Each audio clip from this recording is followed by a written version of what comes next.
அனைவருக்கும் வணக்கம். நமது பாரத பிரதமர் மோடி ஒரு வார கால அரசுமுறை பயணமாக ஆப்பிரிக்காவின் நைஜீரியா, தென் அமெரிக்காவின் பிரேசில் மற்றும் கயானா ஆகிய நாடுகளுக்கு சென்றுள்ளார். முதற்கட்டமாக நைஜீரியா சென்ற அவரை வரவேற்ற அந்நாட்டின் அதிபர் போலோ அகமது, இது வரலாற்று சிறப்புமிக்க தருணம் என்றார்.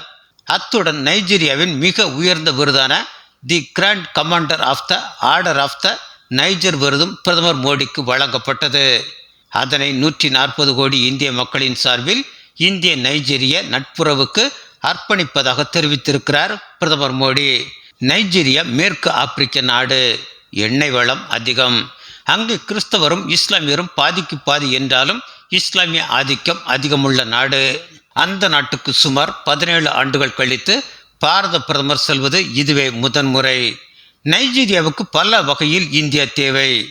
கோவிட் காலகட்டத்தில் இந்தியா மருந்து அனுப்பியது முதல் உறவுகள் வலுப்பட்டன.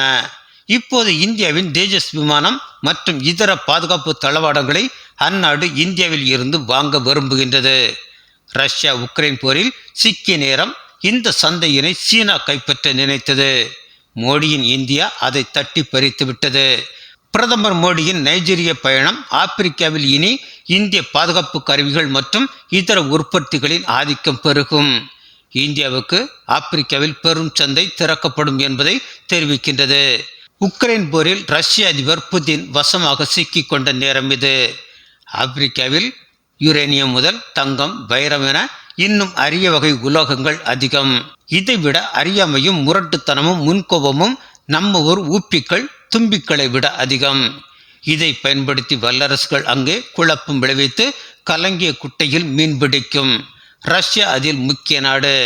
அதன் வாக்னர் குரூப் இதைத்தான் செய்தது. அதையும் உக்ரைனுக்கு திருப்பி இழந்துவிட்ட நிலையில் இனி ரஷ்யாவின் சொந்த ஆயுத தயாரிப்புக்கே காலம் எடுக்கும் நிலையில் ஆப்பிரிக்காவில் ஒரு சமநிலை தவறுகின்றது. ரஷ்யா வெளியேறிய அந்த இடைவெளியில் சீனா நுழைய பார்க்க வசமாக மோடி அடித்து செல்லும் காட்சி இது. ஆப்பிரிக்காவின் வலுவான அரசுகளில் நைஜீரியா ஒன்று என்பதால் இந்தியாவுக்கு இது சாதகம். இனி இந்திய ஏற்றுமதி அங்கே பெருகும். அதை கண்டு பல நாடுகள் இந்தியா பின்னால் வரும். இது இந்தியாவுக்கு ஐநா அவையிலும் பலம் பெற்று தரும்.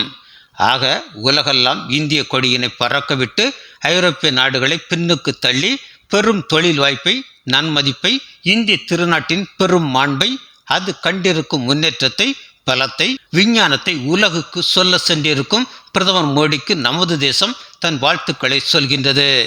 அவர் செல்லுமிடமெல்லாம் பாரத கொடி உயர பறக்கட்டும். புதிய இந்தியாவின் புது பலத்தை, புத்தொழியினை உலகம் காணட்டும்.